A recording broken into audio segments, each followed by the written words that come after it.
ketika tidak ada seorang pun di muka bumi ini yang menjadi tumpuan Nabi Muhammad sallallahu alaihi wasallam, apa kata Allah Subhanahu wa taala? Muhammad, kedayan ajalah. Kedayan ajalah. Bapak-bapak dan ibu-ibu yang saya hormati, itu pelajaran pertama tu, bahwa kebahagiaan akan datang setelah adanya ujian. Orang yang mengerti arti bahagia, orang yang pernah susah. Bukan tentu dia apa bahagia tu sebenarnya. Coba tengok orang yang kaya raya, hartanya luar biasa, tapi payah tua. Ada uang tu pas-pasan je duitnya. Kalau bahasa kami di kampatan, di dulatan, peyongok pulang ambui. Dapat pagi, abi tengah hari. Dapat tengah hari, abi potong. Dapat potong, abi malam. Tapi duitnya tanang. Jadi sebenarnya apa yang bahagia itu? Apa kebahagiaan itu sebenarnya? Di atas dunia ini, kebahagiaan itu adalah ketenangan hati kita.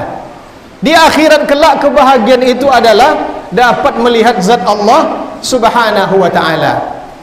Baru akan datang kebahagiaan kepada kita kalau kita sudah melewati ujian. Nabi Muhammad meninggal bininya, meninggal pamannya, ditulaknya di Taif, hampirnya dibunuh di kota Mekah. Berapa orang yang mengancam melenyapkan nyawanya, tidak berhasil dah.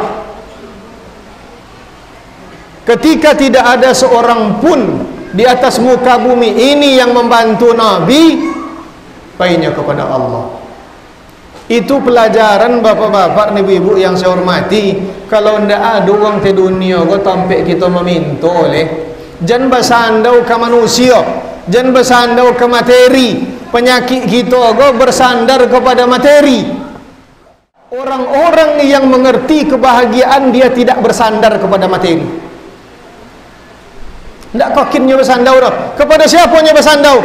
Hanya kepada Allah Subhanahu wa ta'ala. Materi kau pintu untuk sampai aja kan, jalan untuk sampai kepada Allah. Dan itulah yang terjadi pada diri Nabi Muhammad sallallahu alaihi wasallam. Di Makkah ditulak, di Taif ditulak, pamannya meninggal, istrinya meninggal, sompi dunia ke mana jalan yang paling oncak? Bertemu dengan Allah Subhanahu wa ta'ala.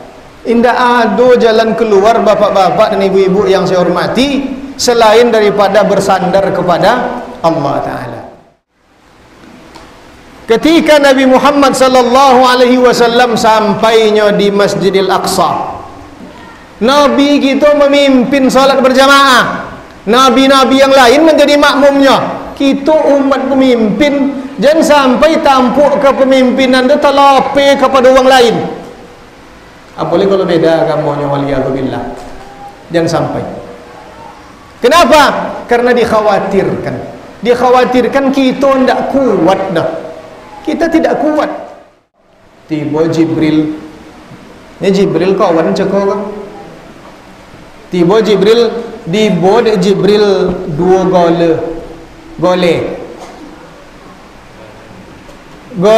gole nincik gogo isi susu, nincik gogo isi khamar. Ditawarkan dia kepada Rasulullah sallallahu alaihi wasallam. Muhammad pilih gole yang berisi susu di kandang kau pilih atau nincik lain khamar. Khamar go minum-minuman kowe. Diambil oleh Nabi gelas yang isinya susu. Apa kata Jibril? Laqad asabtal fitrah. Engkau memilih yang fitrah. Engkau memilih yang rasio, nan elok, yang baik, yang suci. Itulah dasar agama kita fitrah. Apapun ibadah yang kita lakukan bapak-bapak dan ibu-ibu yang saya hormati, itu tujuannya untuk mensucikan diri kita, untuk memperbaiki diri kita. Sawilah apapun ibadahnya, indah ada untuk Allah Ta'ala subhanahu.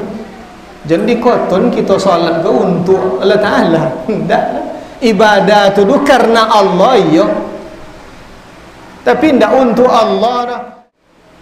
Jadi koton rajin kita solat bertambah mulia Allah Ta'ala deh. Tidak dah.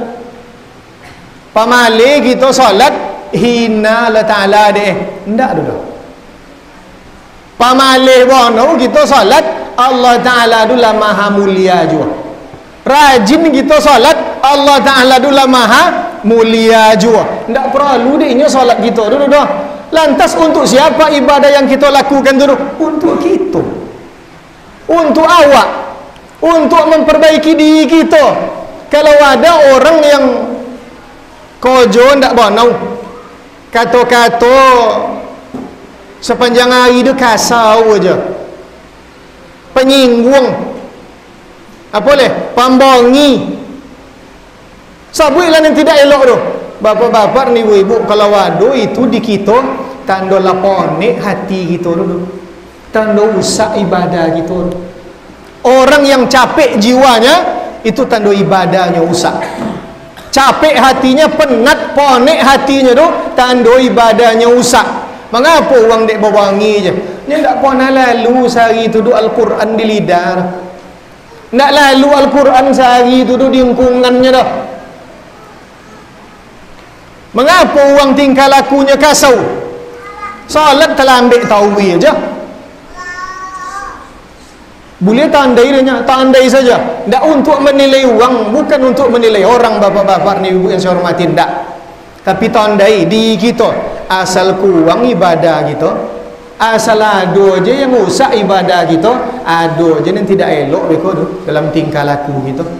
Dipilih oleh Nabi Muhammad sallallahu alaihi wasallam susu untuk menunjukkan bahawa agama kita ini agama fitrah.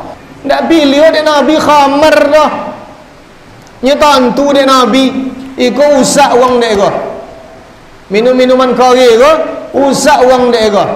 Alhamdulillah lah. Tak jadi bakuang. Bercabut jadi kan. Alhamdulillah. Kalau sempatlah dion potong tu. Siapa yang tak bercakap menanggung dosa. Apa kata Rasulullah di dalam hadisnya? Man ra'a minkum mungkaran falyughayyirhu biyadihi.